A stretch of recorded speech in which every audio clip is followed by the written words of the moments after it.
Assalamu alaikum wa rahmatullahi wa barakatuh. وعليكم السلام ورحمة الله وبركاته. Bismillah. Misirrootaaf bultiin tan milkii haa taatu, adawwiin isaanii gammachuu dhageessee karaa haa dachaatu. Ijoolleen teenya lameen lamaaf sadi bultee siree isaaniirra waliin garagaltee osuma taphattuu sadi nuuf haa taatu. Warri wal jaalatu warra akkanaati daandii shariyaarra adeema jiraatu. Isaan haa godhumee warra wal jaalatu kan kayrii kuufatee sharriirraa fagaatu kan rabbiin jaalatu. Warra ilmaaf ilmoos walumaan argatee obsaan barsiifatu isaan haa taasisu yeroo shaameen jedhu addaan naaf baafadhaa haasidoota qofa kan du'aayii tana dhageenyaan rifatu.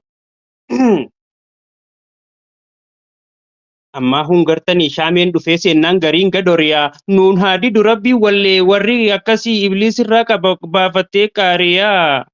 Eenyu addaan baasa lamee waliif ta'ee arra lama ta'e rabbumaa gubbaarraa taasise hiriyaa. Arustoota keenyaaf arra waan gaariidha. Hawwaa garaan kiyyaa bultii caaltu haa godhuufi rabbiin obbo Ridwaaniif giiftii isaa Zakkiyyaaf. Yaa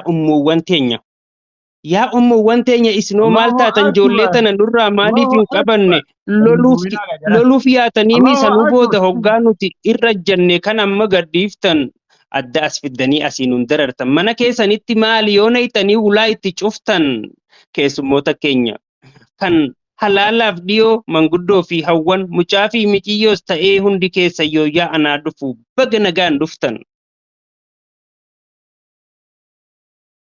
Dargaggoota keenya of biran taa'inaa ka'aa itti cabsaa jennaan konfoleeyyii qorraadhaan du'aniin warri qaamaan ciisee yaadaan deemaa bulan kufanii ka'anii kan firmaa jaalalaa farramuu sodaatan tan fuudhuuf hawwaniif yoo yaalamuu baatan kan kun dhibee hamaadha barkan kophaa ciibsee dardara dulloome fuudha dagachiisee hoggaa galee ciise adda hin citu sanuu galgala waywaanni.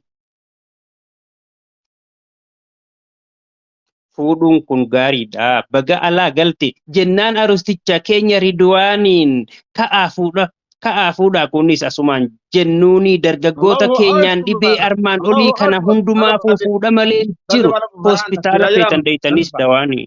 Allahu akbar tilki biraan siqa.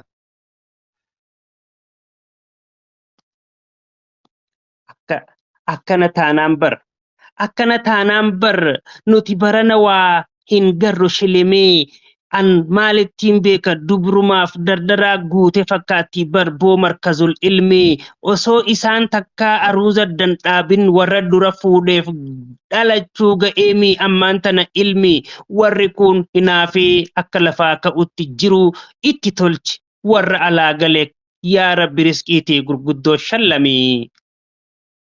Yaa misirroo teenya. Haasidootiin teessan isin wal argannaan akka boochu arra balbala kanarraa baga kana gootan ammallee daranuu harka wal qabadhaa ija isaanii dura gamaa fi gamana shir jedhaa daffaraa yoo feetanis galaa siree teessanirra waliin bobbororaa isin maal rakkattan yeroon akkas jedhu dantaaf kopha galtuun harcaafti gororaa.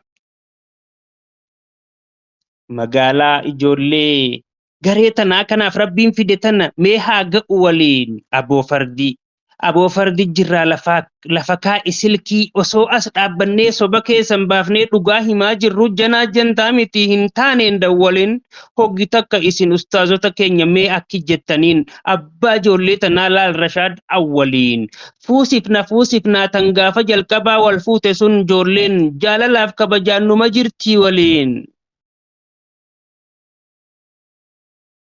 Tan gaafa dhiyootis waliin siif jiraanna waa takkan dubbannu ati ijoollee tee garaadhaan eebbiftee shayxaanni dammeeysee walitti jijjiiru du'aayin fuusiftee du'aan rafiftee eessaa lafaa ka'a silaayis kan ati abaarsaan kuffiftees fuuti hin dhumtu wajjii si haa bulchu ijoollummaan teetu biyya hinaafsiftee. Allahu akbar. Allahu akbar. Harustittii teenya hawaasa ollaatiif nuuf ta'i fakkeenya hangaan qoradhetti waa'ee kan keetirraa hin dhageenyammeenya atis gaarii tanaftees rabbummaan irra si haa aansu akkaan amma arguu waa takka si hin hafne dabrite fatanaa sirraan beekaa miti raaziyummaa tantee ifa baasuun ammaan siin je'e mee rabbiin siis nuufaa gargaaru gorsa tokko kennuufiin dagatiin saa'ibban keessunis gurbaa kaayyoo qabu osoo argatanii warruma barana bultii halaal jaaru kan si fure kaanis ammatti haa furu jabeeffadhu garuu akkaanan beekutti abbaan mana keetii nama nagayaati waa hedduun jarjaru. Hordoftoota keenya mee akkan mallattoo jaalalaa edaan namni beeku bilbila qofaami ija ofiitiinis waliif ni dawwalaa maaliif yoonaan jettan eegaree fuuntanaa useetu maal laala arustichi keenya suuta je'eetuma qalaw godhe irratti ijumaan bilbila achiin booda hooree achiin booda duuba wahiin maraataa hin ejjee isaan laala. Nu dhoofatan malee edaan isaan turte hariiroo cimsatan kunoo ammaan tana yeroon achi laalu xiqqishollee ija walirraa libsatan jechaanis yoo feetan haala isaan ittiin jaalala ibsatan naa waliin hordofaa ammas yoo obsitan ittiin gaafatamu miiraan sobamtanii yaa ijoollee yoo TV arabaa cabsitan.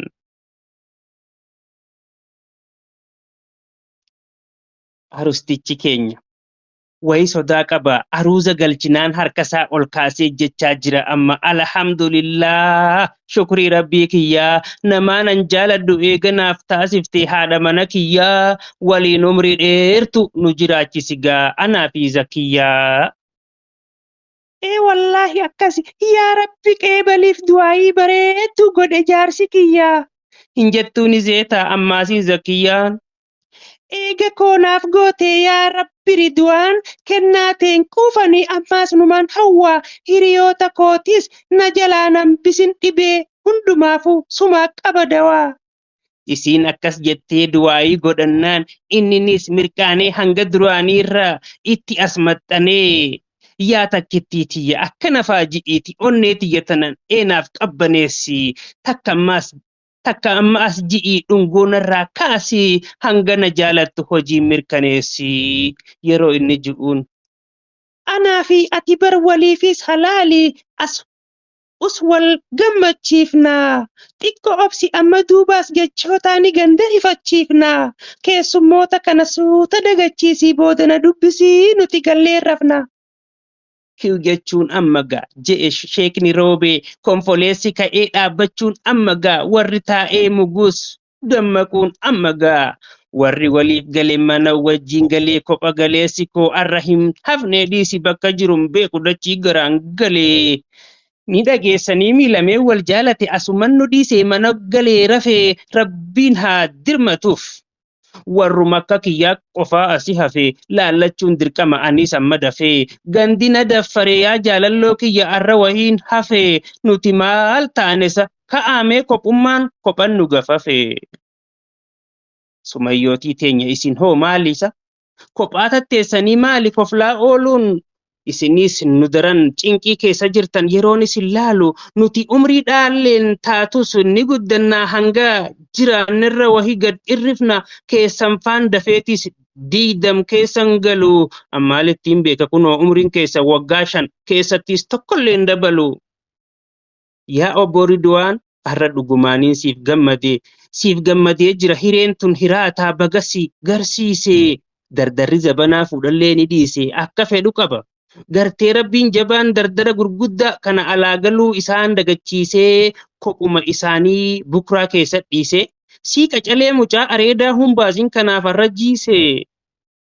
Yaa jaalalloo takkaa gammachuu akkanaa yoomiin argee miti tanaan na eegaa fi edaarreefuun tana akkasin mirqaanaa ati eega dhuftee wahi asirratti ol baatee gallaaltee dhiisi boo'atii kun waa obsaas hin qabdu ijoollee babbareedduu tana ijaan garraan girgiriinu keessaa eenyu si wallaana yoo asirraa kufte booda of wallaaltee.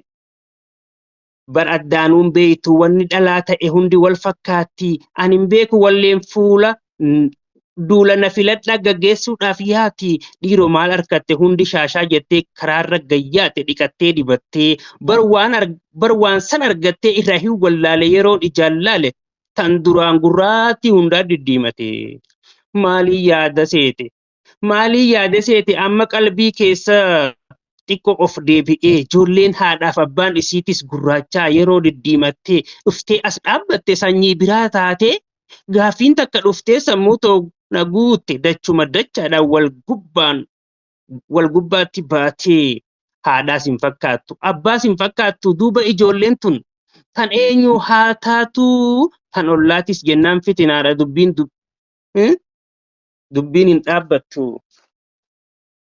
Rabbiin haa milkeessu anaa malli dhibe tokko kan galataa hanganuma dhufee addaan naaf babaase waaniin awwallaale akkam je'e seetan gameessa namaatii dhugumaan dabballee yoo baruu barbaadde naan je'e kalarii dhalaa ammaan tanaa urjinaala sirrii osoo makaa biraa takka ittiin daballe qe'ee isaanii dhayxee ganamaan maallaallee yeroo raftee kaate tanuma zaahiraa tanaa qe'ee jiraa naan je'e boo gurbaan dhayxuus ni argitaa akka abbaan dhaletti urjinaala ijoollee.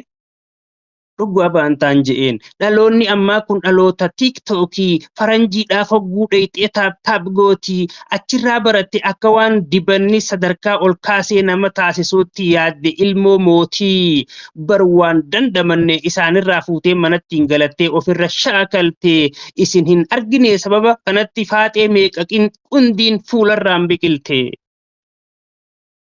Ijoolleen babbareedduun ati duraan beeytu bifa jijjiirrattee edaawwanni yaatuuf alagaa fakkaattee amma naaf galtee mi fuula isii dhiiftee kan biraa bitattee atiin gartuu kunoo akki rabbiin itti kalee isii uume dogoggora taatee tan of galaafatte wahii hanga qabdii doktora of seete waan garaa nyaatamaa hunda fuulaan nyaatte.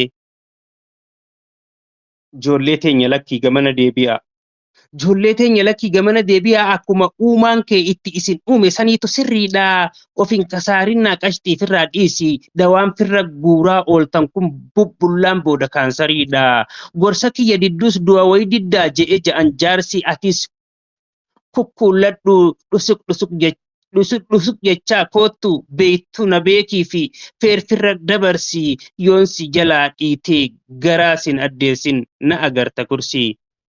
Yaa faaxe collection lagattiin si beekaa hanganatti maaltu si taasise baddaa guyyaa tokko abshir namni fuularratti akkaawuntii bane hundinuu of ganee sheenaaf taa'ee gaddaa hedduu hin jarjarin yeruma muraasaaf ofi calaleeyxee beexaltee of dhaaddaa bareedinni uumaa kan magaalaa bitan sekonditti badaa waan torbeedhaan booda sin magarsuuf taa'u fuularratti gaddaa shat ofiin godhii shaamee oroo bira kootu ni shawwaddaa.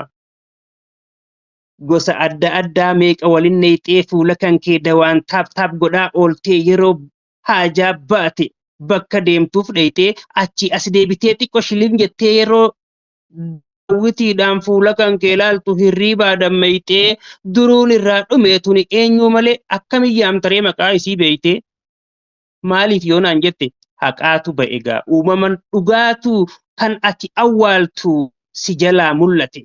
Boraatii teetirra osoo garagaltuu wahi quba qabdaa kalarii dilasan fooxaan firraa hayxaa achiin booda wili jaalalli kee dhiisi atuu of shakkitee ilaaltee of ni beeyta.